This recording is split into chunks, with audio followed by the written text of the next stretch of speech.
Bonjour, nous sommes ici à Enova, à Paris, et je reçois Emmanuel Godin de Pragmadev. Bonjour. Bonjour. Tu vas bien? Très bien. Alors ça me fait plaisir de te recevoir parce que il y a énormément de changements donc, chez Pragmadev, Oui. notamment au niveau donc, du fameux logiciel que beaucoup de gens connaissent. Alors justement, on va commencer déjà, avant de parler des changements, on va quand même recadrer le truc.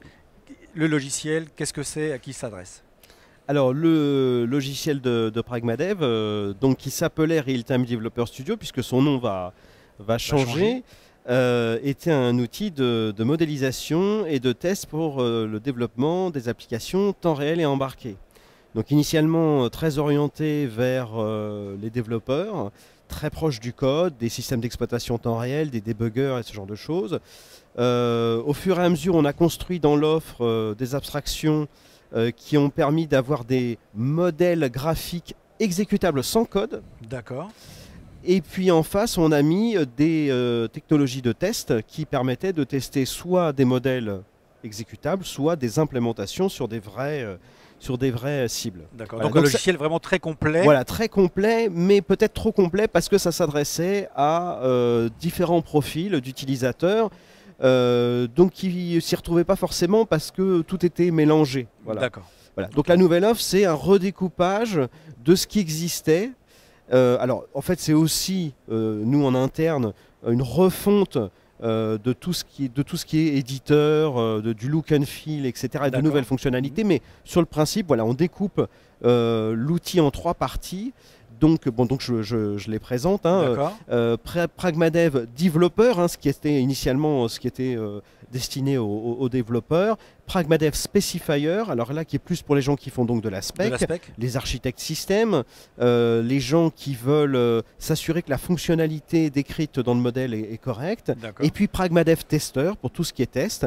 Et on va retrouver les tests de validation fonctionnelle ou les tests d'intégration et les tests unitaires. Voilà. Donc les 3 parties, les 3 noms, Specifier, Developer et Tester, tout ça regroupé dans un même ensemble qui s'appelle Pragmadev Studio. Donc on peut prendre l'ensemble ou on ne peut prendre que la partie qui nous intéresse. Très bien, donc on prend soit des modules, et là on voit bien à qui ça s'adresse, donc les développeurs, les gens qui sont dans les specs ou les testeurs, ou alors ils prennent le module complet, donc il s'appelle Studio. Et Studio a des liens entre les différents modules. Si on prend que Specifier par exemple, on peut faire donc un modèle fonctionnel exécutable, donc on s'assure que le modèle est correct. Et puis si on veut générer les cas de test à partir de ce modèle, donc faire ce qu'on appelle du model based testing, eh ben il va nous falloir Studio, parce que c'est Studio qui va faire la colle entre les différents modules.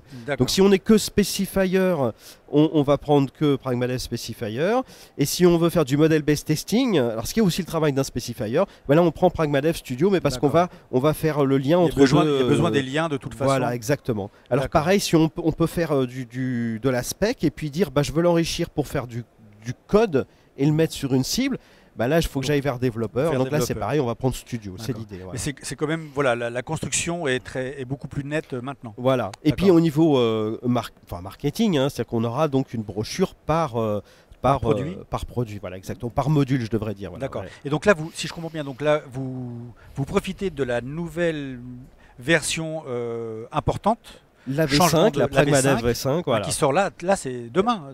En octobre. Donc, dans une quazaine de jours. Dans une quinzaine de jours, d'accord. Ouais, tout à fait. D'accord, très bien. Alors, j'imagine, pour les anciens clients, eux, qui avaient la Real-Time Developer Studio. J'imagine que la passerelle se fera sans aucun problème. Voilà, pas de problème. Compatibilité ascendante assurée, ouais, tout à fait. C'est-à-dire que par exemple, on a des nouveaux éditeurs graphiques donc qui sont beaucoup plus faciles à manipuler que les anciens, avec des liens, des dictionnaires, etc. Mais c'est compatible avec les anciens. Donc tous les anciens diagrammes, tous les anciens modèles vont bien sûr être importés dans le nouveau. Enfin, c'est même pas importé, ils seront lisibles dans le nouveau. Ou alors, on peut passer dans la nouvelle mode, entre guillemets, des éditeurs. Donc, il y a évidemment compatibilité ascendante et technique et commerciale, puisque les gens qui avaient Real-Time Developer Studio vont, eux, bénéficier directement de Pragmadev Studio. D'accord. De l'ensemble. Très bien. J'imagine que pour les nouveaux clients, par exemple ceux qui vont prendre le développeur ou spec, au niveau coût, au niveau tarif, ça va être très intéressant. Voilà, donc c'est quasiment divisé par 3, hein, donc pas tout à fait, mais c'est l'idée, et d'avoir quelque chose de beaucoup plus abordable, c'est-à-dire que chaque module coûtera entre 3 et 4 000 euros, et puis on aura une offre par abonnement mensuel. Ah voilà, c'est ça. Ouais, qui permet donc de passer par de l'OPEX, hein, donc ça évite de faire des demandes d'investissement en interne dans les entreprises, de l'ordre de 150 euros par mois par licence, hein, c'est l'ordre de grandeur, hein, donc les tarifs ne sont pas complètement arrêtés, mais ce sera l'ordre de grandeur, donc c'est quelque chose de très très abordable, et ça permet en plus de gérer les fluctuations de besoins, hein, c'est-à-dire que si on a besoin de 10 licences à un moment, puis 5 l'année d'après, et puis 3 6 mois plus tard, et ben on peut s'ajuster automatiquement et ne payer que ce qu'on utilise, quoi, finalement. Donc ça veut dire que l'utilisateur a un jeton ou 2 jetons, et voilà. Il prend sur 6 mois, 9 mois, voilà, et ça s'arrête à telle date, c'est ça? C'est ça. C'est des jetons avec... donc il y a un nombre de jetons et puis il y a une durée par jeton. Alors, on est utilisateur tous de logiciels, on sait comment que ça se passe. Au niveau des formations, ça va se passer comment?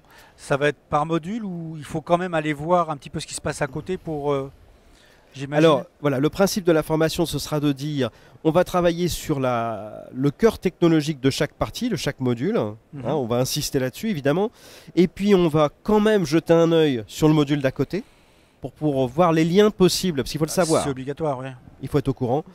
Et ensuite, alors ça c'est ce qu'on a toujours fait, il faut de l'accompagnement. Du consulting. Donc c'est pas beaucoup de jours, hein, on parle pas de semaines ou de mois, c'est quelques jours, mais c'est travailler avec le client sur sa problématique avec notre technologie pour que il parte du bon pied dans la bonne direction et qu'il soit le plus efficace possible. Ça, c'est quand même le plus efficace. Hein, c'est-à-dire une formation générique sur le cœur technologique et puis un accompagnement pour démarrer. Voilà. Et là, ça marche super bien.